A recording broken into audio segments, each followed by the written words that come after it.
Hey everyone, welcome to Cooking with Colby Quick Tips. Today I want to talk about the components of a healthy, balanced meal. Eating healthfully can seem overwhelming, time-consuming, and frankly, just too much to think about sometimes. But with these tips and a basic understanding of these components, you too can be whipping up healthy, delicious meals in no time.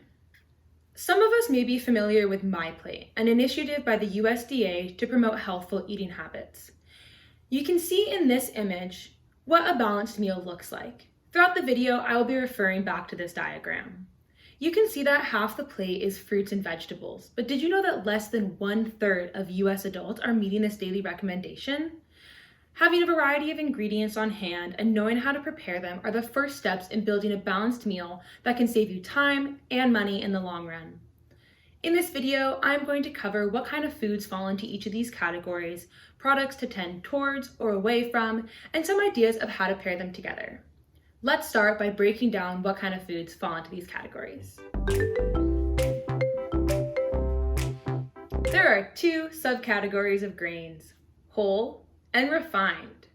Whole grains like brown rice, whole wheat pasta, oatmeal, and whole grain bread are higher in dietary fiber and protein, which means they provide a longer, more sustainable energy that keeps you fuller longer, aka more bang for your buck. Refined grains have been milled, and those are lower in dietary fiber, which means that they provide shorter lasting energy. Replacing refined grains with whole grains is a super easy way to make your meals just a bit healthier. Try to make sure that at least half of the grains you're eating throughout the day are whole grains. Now that we have an understanding of whole versus refined grains, how do we incorporate these into a balanced meal? I often think of grains as my base. For example, do I want a pasta dish, a rice dish, a wrap, or a sandwich? When thinking about my base, I include potatoes in this category because they are a starchy vegetable that is processed by our bodies much like grains. So if I want to add in a side of mashed potatoes or roasted potatoes, think about those taking up the place of grains on your plate. I always have a package of pasta, brown rice, and or potatoes in my pantry so I can change up my base as I like. Try to have whole grains on hand and choose those over refined grains when building your meal.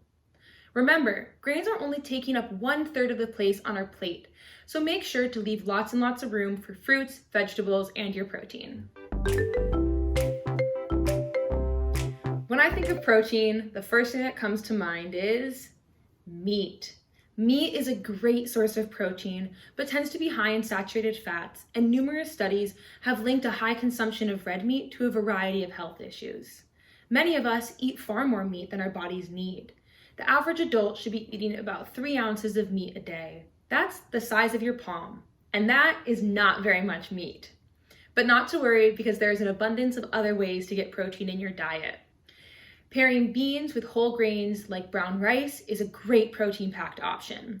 Eggs, soy products like tofu, nuts, and low-fat dairy like Greek yogurt are also great sources of protein.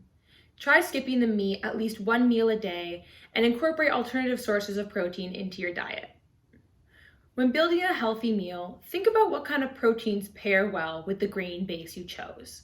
For example, if I chose brown rice as my grain, I might add in beans for a burrito type of dish, or mix up a stir fry of my veggies and protein of choice. If I went for noodles, I might make a bolognese sauce with lots of vegetables in it, or chicken parmesan with a side of roasted veggies. If you do go for the meat option, tend towards leaner, white meats such as chicken, turkey, and fish that are lower in fat. Filling half your plate with fruits and vegetables can seem intimidating at first, but these kinds of flavors can really boost up your meal. Although fruits and vegetables are both shown in the My Plate image, you don't need to eat both of them at every meal. So for example, if you had an orange for breakfast and a handful of strawberries and a banana for a snack, you've just about met your daily intake for fruits, so don't worry about incorporating it into your dinner. I like to have both fresh and frozen produce on hand, so that I can whip up a smoothie or toss a handful into my meals to make sure that I'm always meeting that daily recommendation.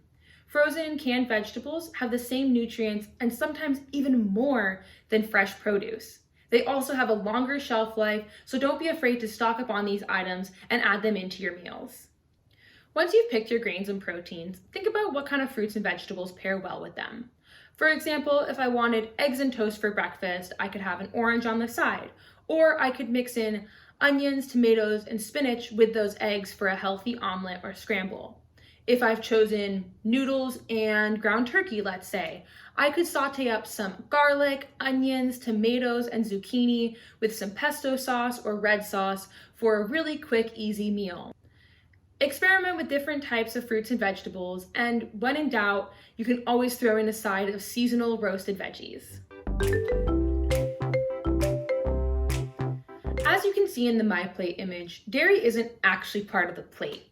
I think of dairy as an extra that should be used sparingly, especially when it comes to high-fat products like butter, cheese, and cream.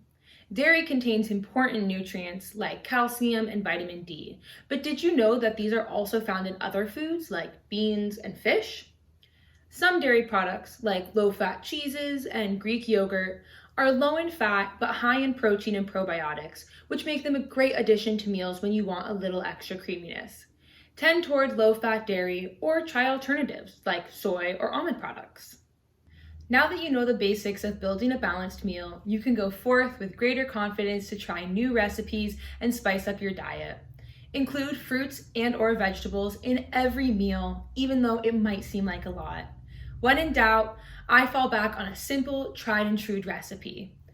Brown rice or whole grain pasta, a piece of lean meat or fish, and a big side of roasted vegetables, ideally seasonal veggies. Having spices and seasoning on hand is a great way to keep your meals different, interesting, and tasty. Most importantly, eat in a way that feels good to you, both physically and mentally. And above all, have fun in the kitchen. Thanks for joining me today. If you have any questions or recommendations for future videos that you'd like to see, please feel free to reach out to me via phone or email, which can both be found at foodforpeople.org. See you next time on Cooking with Colby, a Food for People production. If you or someone you know living in Humboldt County need assistance buying groceries and healthy foods, please join us at one of our many pantry distributions throughout the county. Locations and times can be found at foodforpeople.org under the Get Food Assistance tab.